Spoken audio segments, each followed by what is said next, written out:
Guys, അപ്പൊ പ്രത്യേകിച്ചൊന്നും പറയാനില്ലല്ലോ. ഇന്ന് നമ്മുടെ ഈദ് വ്ലോഗാണ്.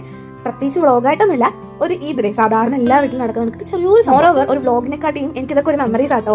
ഓൾറെഡി ഞാൻ പറഞ്ഞിട്ടുണ്ട്, എനിക്ക് ഭയങ്കര ഇഷ്ടമാണ് മെമ്മറീസ് കളക്ട് ചെയ്യാൻ. യൂട്യൂബ് എനിക്ക് അതിന് പറ്റൊരു പ്ലാറ്റ്ഫോം ആയിട്ടാണ് തോന്നിയിട്ടുള്ളത്. എന്റെ കുറെ വീട്ടുകാര്യങ്ങളും വിശേഷങ്ങളും എന്റെ പഠിത്തവും അങ്ങനെ എന്റേതായ കുറച്ച് കാര്യങ്ങൾ എല്ലാവരും കാണാൻ അറിയിക്കാനും ഒക്കെ ഒരു എനിക്ക് സ്വന്തമായിട്ട് പേഴ്സണൽ സ്പേസ് ഉണ്ടെങ്കിൽ കൂടിയും അതിന് പുറമെയുള്ള കുറച്ച് കാര്യങ്ങൾ എല്ലാവരും ഷെയർ ചെയ്യും കണക്ട് ചെയ്യാനായിട്ടോ ഞാൻ ഈ പ്ലാറ്റ്ഫോം യൂസ് ചെയ്യാം. അപ്പോൾ വൺസ് അഗൈൻ വെൽക്കം ഗൈസ് എന്റെ ഈദ് ഡേ, അതായത് എന്റെ ഈദ് ദിവസത്തിലേക്ക് എല്ലാവർക്കും. രാവിലെ എഴുന്നേറ്റപ്പോൾ കണ്ടത് എന്റെ കയ്യിലെ മൈലാഞ്ചി തന്നെ കേട്ടോ. എന്നിട്ട് കണിയും അത് തന്നെ കേട്ടോ. നല്ല കണക്ക് ചുമന്നിട്ടുണ്ട്, നല്ല രസം. നേരെ അടുക്കളയിട്ട് വന്നപ്പോൾ ഉമ്മി വാപ്പിയുടെ കയ്യിലൊക്കെ ഉള്ളതിൽ എനിക്ക് കാണിച്ചിട്ടുണ്ട്.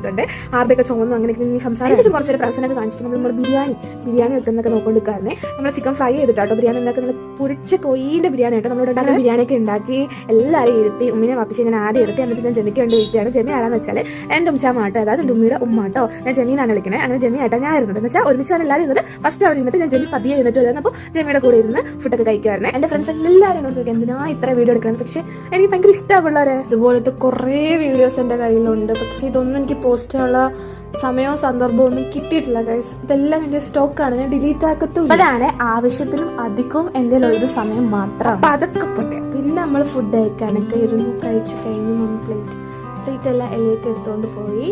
പിന്നെ നമ്മൾ സന്ധ്യ ആയപ്പോൾ ചെറുതായിട്ടൊന്ന് ഉറങ്ങിയിട്ടുണ്ട്. പിന്നെ സന്ധ്യ ആയപ്പോൾ നമ്മൾ ദിക്കറൊക്കെ എടുത്ത് അതൊക്കെ കഴിഞ്ഞ് നമ്മൾ ഫുഡൊക്കെ കഴിച്ചിട്ടുണ്ട്. അന്നത്തോടെ നമ്മൾ ദിവസം കഴിച്ചിട്ടുണ്ട്. പിന്നെ നമ്മൾ എവിടെ പോയിട്ടൊന്നുമില്ല, ഫുൾ വീട്ടിൽ തന്നെ ആയിരുന്നു. പിന്നെ നിങ്ങളുടെ നോമ്പ് പെരുന്നാളൊക്കെ എങ്ങനെ ഉണ്ടായിരുന്നു ഗൈസ്, എല്ലാവരും കമന്റ് ചെയ്യണേ.